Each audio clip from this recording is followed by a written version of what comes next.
아직 전 세계 사람들은 배가 고픈 것 같습니다. 현실 세계에서 K-팝 데몬헌터스를 더 진하게 즐기기 위해 싱어롱 버스를 타기도 한다는데요. 별건 없습니다. 2층 버스를 타고 다 같이 시내를 돌아다니며 수록곡을 목청 터져라 부르면서 혼문을 지키는 퀘스트를 수행하는 일인데요. 미국 시카고에서는 이 버스를 타기 위해서 줄만 5시간을 서야 한다는 이야기가 나올 정도고요. 김밥 챌린지에서는 극중 초반 루미가 김밥을 익살스럽게 먹는 장면을 따라하며 한 입에 김밥을 밀어넣는 모습을 우스꽝스럽게 따라하기도 하는데 이제는 캐대헌 파묘를 하기 시작합니다. 그것도 한국 사람이 아니라 미국 사람들이 주축이 되어 하나의 문화이자 놀이가 됐는데요. 극중 귀마의 목소리를 연기한 이병헌이 탤런트로 출연했던 TV 프로그램의 한 장면 중 김밥을 한 입에 밀어넣는 모습을 가져와서 사실은 귀마도 헌트릭스였다, 루미의 아버지 아니냐라는 우스갯소리까지 퍼나르고 있죠. 일본 회사 소니에서 한국인을 고용해 만들고 미국 자본인 넷플릭스에서 판권을 100% 사서 방영한 애니메이션 영화 하나가 이렇게까지 잘 될 줄이야 싶은 요즘입니다. 솔직하게 말해서 예고편이 나오고서도 전 세계 어린 K-팝 팬들과 한국인들은 유치찬란한 애니메이션이자 제2의 김치 워리어가 될 것이라고 혹평했습니다. K-팝 아이돌이 악마를 퇴치한다는 설정은 그 자체만 놓고 보면 물음표를 찍을 수밖에 없거든요. 하지만 이제는 넷플릭스가 본격적으로 나서서 IP 모두 우리 거다, 세상을 알아둬라, 소니는 한국 콘텐츠로 절대 안 될 거라 생각하며 일찍이 전권을 우리에게 넘겼다라고 주장하기 시작했습니다. 그리고 첫 행보로 여러 가지 특허권을 내놓고 굿즈 산업, 캐디언2 제작, 실사화 등 여러 수익화 사업을 발표하는데요. 실제로 넷플릭스는 미국 특허 상표청에 관련 IP 상표권을 소니 없이 단독으로 출원했고 현재 신규 출원으로 심사관 배정대기 상태라고 합니다. 그런데 세부 항목 분류를 보면 앞으로 넷플릭스가 캐디언으로 어떤 돈벌이를 할 것인지가 그려지는데요. 완전 디즈니의 굿즈 산업이랑 흐름이 똑같습니다. 가정용품 및 유리제품, 코스프레 의상, 운동복, 장난감 및 스포츠용품 제품 등 완구 사업까지 대대적으로 펼치겠다는 의지가 반영된 건데요. 어떻게 이렇게 K만 앞에 붙으면 어떤 것이든 다 대박이 나는지 이상할 정도입니다. 심지어 일본인들이 각 잡고 한국 콘텐츠에 숟가락을 얹고 미국에서 전 세계에 팔고 있는 애니메이션 영화도 말입니다. 전 세계가 한국을 상대로 몰카를 하고 있는 건지 아니면 우리 모두가 잠든 밤중에 다른 평행 우주로 옮겨간 건지 정말 신기한 상황인데요. 그나마 다행이라고나 할까요? 일본이 K-팝에 숟가락을 얹으려던 시도는 일본 소니 본사에서 파견 나온 중국계 임원의 무기로 우리 한국 아트팀을 괴롭혀 싹 지워버리려던 시도. 그러니까 이게 되겠어? 후진 한국 문화로? 라는 생각으로 6년에 걸쳐 만든 영화의 IP 전권을 넷플릭스에 넘겨버리자마자 글로벌 초대박을 쳐서 쌤통이라는 생각이 드는데요. 오늘은 우리 한국 아트팀이 중국계 임원에게 괴롭힘 당하며 겪은 일의 비하인드 스토리를 통해 아름아름 알려지던 소니의 판권 포기 사태의 전말을 통해 넷플릭스가 캐디언의 무기로 디즈니를 확실히 넘어서게 된 이야기 이모저모를 전해드리려고 합니다. 먼저 잠시 저희 광화문 브리핑 구독 설정도 부탁드리고요. 해외에서는 K-팝 데몬헌터스를 제2의 겨울왕국이라 평가하고 있다고 합니다. 서사도 비슷하고 노래도 훌륭하고 K-팝 문화에 대한 대단한 배경 지식 없이 낮은 진입장벽을 뚫고 이번에 새로 한국 문화에 빠져들었다는 인물들까지 많이 나오고 있으니 당연한 것 같은데요. 이상하리만큼 우리 한국 내에는 친일파인지 의심되는 억가들이 많은 것 같습니다. 일본산 애니메이션인 해적왕 이야기 원피스, 닌자 이야기, 나루토에는 유치하다는 반응이 없는데 유독 이 캐대언에만 이를 악물고 유치하다고 욕하는 인물들이 넘쳐 나오고 있는 건데요. 이들이 뭐라 하든 이미 대세는 완전히 기울었습니다. 심지어는 미국과 일본에서 애들이 옹알이부터 한국어를 따라해서 걱정이 될 정도다라는 말까지 나오고 있다고 하는데요. 극중 노래와 대사에서 한국어가 섞여있는 표현들을 따라하며 엄마를 가리켜 마마 혹은 마더가 아니라 엄마라고 부른다거나 라멘이라는 일본식 표현이 아니라 라면이라는 한국어 표현을 그대로 쓰는 등 돈 주고도 시킬 수 없는 문화 강국만의 엄청난 현상을 목격하고 있는 건데요. 실제로 넷플릭스는 이런 인기가 이미 BTS가 쌓아온 기록을 넘어설 정도였다고 할 정도로 센세이셔널하다고도 하죠. 실제로 영국은 이미 차트 1위를 거머쥐었고 미국도 시간 문제이니 넷플릭스의 당당함이 그저 오만한만은 아닌 것 같은데요.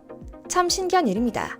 일본 자본인 소니는 대단한 기대를 하지 못해 넷플릭스의 저작권 전권을 넘길 정도로 그저 그런 킬링타임용 영화가 될 거라 생각했던 이 영화는 이제 애니메이션 영화 역사에 남을 정도로 엄청난 기록을 남기고 있습니다. 그리고 이런 대박에 대해 미국 CNN은 이건 K-팝 교수님들의 조별과제다라고 말합니다. 트와이스의 지효, 정연, 채영, 그리고 유키스의 전 멤버인 케빈 우, SM 소속 프로듀서 앤드류 최 등이 노래에 참여했고 YG 출신 테디도 큰 역할을 했죠. 또한 영화 속에 나오는 안무는 댄서 리정, 방탄소년단 정국과 글로벌 댄스 크루 잼 리퍼블릭이 만들었죠. 다방면에 K-팝 전문가가 참여해서 듣는 음악이자 보는 음악으로서 K-팝스러움을 충실하게 재현해냈던 겁니다. 하지만 사실 2021년 이 영화의 예고편이 처음 발표됐을 때는 여론의 질타뿐이었습니다. 일본에서는 어차피 J-팝의 아류작인 K-팝의 단발적인 유행에 편승하려는 것 아니냐라며 비판했고 대충 기업 가치를 올리는 데만 사용하다가 실제로는 제작하지 않을 영화라는 비난까지 있었죠. 하지만 결과는 이미 아카데미 후보상으로 거론될 정도로 초대박 인기를 누리고 있습니다. 때론 나보다 남이 나를 더 잘하는 것 같다는 생각이 듭니다. 미처 우리가 몰랐던 점을 객관적으로 짚고 새로운 관점에서 보곤 하는 것 같거든요. 자연스럽게 아트 디렉터와 연출진에 대한 관심도 쏟아지고 속편 제작에 대한 기대감도 가득 차는데요. 이미 2편 제작에 대한 논의가 계속되고 있으며 넷플릭스도 물들어올 때 노졌겠다는 심정이니 멋진 한 편이 또 나올 것이라는 게 당연한 사실이 됐죠.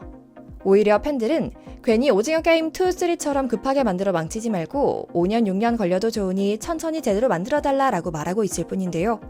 다행히 우리 제작팀의 프로 정신은 그대로 이어질 것으로 보입니다. 사실 처음에는 소니 고위 관계자가 앞서 말씀드린 대로 한국색이 너무 진하다라는 이유로 우리 한국 제작진을 괴롭혔다고 합니다. 실제로 최초 콘티에는 헌트릭스 멤버들의 공연 의상이 한복이었다고 합니다. 국밥집에서 밥을 먹는 모습에서도 김치가 나왔다고 하죠. 하지만 이 모든 건 지워졌는데요. 이 중국계 임원의 입김이 셌다고 합니다. 오히려 루미가 새우초밥을 먹는 모습을 굳이 끼워 넣으며 일본 자본에 아부하는 결정을 내리며 우리 제작팀을 견제했다고 하는데요. 웃기는 짬뽕입니다. 매기강 감독이 말 그대로 판을 다 짜서 소니에게 제안해 만들기로 했으면 전권을 줘야지 계속 감나라 배나라 하면서 괴롭혔으니 힘들었을 것 같습니다. 다행히 이런 괴롭힘이 공론화되며 지금 해당 소니 고위 관계자는 퇴사했다고 하지만 아직도 한국에 대한 열등감과 괴롭힘이 방해 공작을 하고 있는 것 같아 속상한데요.